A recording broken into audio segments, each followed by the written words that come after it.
पतिदेव, आप बिल्कुल सही थे। अशोक जी बैंक में मैनेजर थे। उनकी लाडली सिमरन बहुत ही समझदार व गुणी थी। जो भी एक बार मिलता तारीफ किए बिना न रह पाता। अपनी ही गली के कोने वाले घर में विशाल अपने माँ बाप के साथ रहता था, जो दिल ही दिल में सिमरन को बहुत पसंद करने लगा। एक दिन अपने मन की बात माँ बाप को बताकर सिमरन के साथ रिश्ते की बात बढ़ाने को तैयार किया। अशोक जी को सिमरन के लिए विशाल बहुत पसंद आया। सिमरन के दोनों बड़े भाइयों से सलाह करके बात आगे बढ़ाई गई और जल्द ही दोनों परिवारों की आपसी सहमति से रिश्ता तय हुआ। सिमरन विशाल के साथ नई दुनिया बसाने के सुनहरे सपने देखने लगी। वैसे तो सब ठीक चल रहा था, पर अशोक जी के मन में एक उलझन थी। उन्हें महसूस हुआ सिमरन के ससुराल और मायके का यूं इतना पास होना शायद सही नहीं। सिमरन का बड़ा भाई विदेश में अच्छी नौकरी पर था।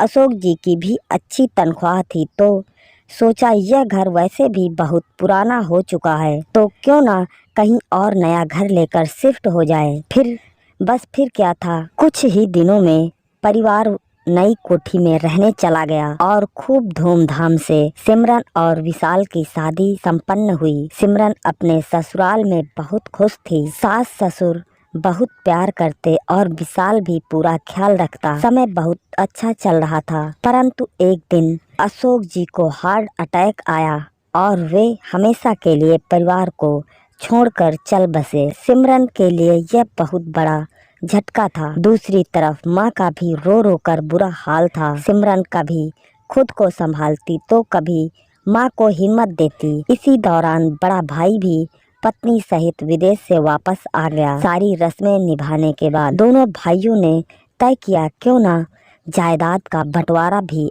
अभी कर लिया जाए।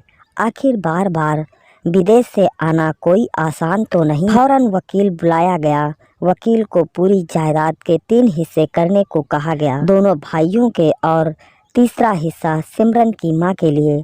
परंतु माँ तो कुछ भी सोचने की हालत में नहीं थी। बोली, मैंने हिस्सा लेकर क्या करना, तुम बच्चे आपस में बांट लो। दोनों भाभियाँ तो मानो पहले से यही चाहती थी। अब वकील को जायदाद के 2 हिस्से करने को कहा गया। तभी विशाल बोला, नहीं, हिस्से तो 3 ही होने चाहिए। अब तो बेटियां भी जायदाद में बराबर की हकदार हैं, तो फिर ऐसे में सिमरन का हिस्सा। अचानक विशाल के मुंह से ऐसी बात सुनकर सब हैरान रह गए। दोनों भाई भाभियां सिमरन को घूर कर देख रही थी और सिमरन हैरानी से विशाल को अंदर जाकर धीरे से विशाल को समझाने की कोशिश की, परंतु वह अपनी जिद पर अड़ा रहा। अब सारे चुप थे तो विशाल ने बोला, शुरू किया जाए। मुझे जायदाद में ज्यादा कुछ नहीं, बस पापा का वही पुराना घर चाहिए जो हमारी गली में है। भाइयों ने सोचा, चलो अच्छा हुआ, कुछ ज्यादा नहीं देना पड़ा। उन्होंने पुराना घर देकर बाकी सारी जायदाद आपस में बांट ली। थोड़े दिनों में सिमरन अपने ससुराल वापस आ गई, परंतु अब उसका मन नहीं लग रहा था। दिमाग में हमेशा एक ही उलझन थी, आखिर विशाल को वह पुराना घर मांगने की क्या जरूरत थी। कितना बुरा लगा होगा दोनों भाइयों को। उसे याद आता है, इससे पहले माँ ससुराल जाने पर हर बार विशाल को शगुन के नाम पर कुछ पैसे पकड़ाने की कोशिश करती तो वह हमेशा मना कर देता, परंतु अब विशाल भला यह सब कैसे कर सकता है। विशाल से कुछ पूछती तो बस एक ही जवाब सुनने को मिलता, समय आने पर सब अपने आप पता चल जाएगा। दिन बीतते गए, परंतु इस दौरान कभी मायके से बात ना हुई। सिमरन को माँ की चिंता सताने लगी तो वह खुद ही मिलने पहुँच गई। वहाँ जाकर माँ की हालत देखकर पैरों तले जमीन खिसक गई। बड़ा भाई अपने हिस्से की संपत्ति बेचकर पत्नी सहित विदेश जा चुका था और छोटी भाभी को माँ को 2 वक्त की रोटी देना भी बोझ लगता। माँ की हालत बहुत खराब थी।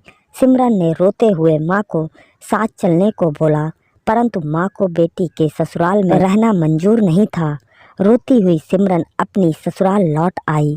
घर आकर सारी बात विशाल को बताई तो वह बोला, मुझे लगता है अब वह समय आ चुका है जब मैं तुम्हें बताऊं आखिर पापा की जायदाद से मैंने वह पुराना घर क्यों मांगा था। तुम्हारे भाइयों की नीयत बहुत पहले बदल चुकी थी और मुझे इसका आभास हो चुका था, परंतु माँ और तुम दोनों ही इस बात को समझने की हालत में नहीं थी। बस इसीलिए मैंने वह पुराना घर अपने पास रख लिया, क्योंकि मुझे पता था माँ किसी भी हालत में हमारे साथ हमारे घर में खुशी से नहीं रह पाएंगी।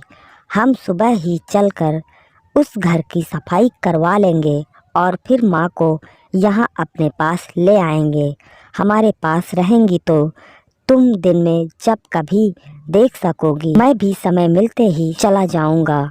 इस तरह माँ की बात भी रह जाएगी और अच्छी देखभाल भी हो जाएगी। अपने पति के मुंह से यह सब सुनकर सिमरन की आंखों में पछतावे के आंसू थे। इतने समय से पता नहीं विशाल के बारे में क्या क्या सोच रही थी। वही दूसरी तरफ विशाल बेटों से बढ़कर अपना फर्ज निभा गया। झट से गले लगाते हुए बोली, पति देव आप बिल्कुल सही थे, मैं ही पागल आपको समझ ना सकी।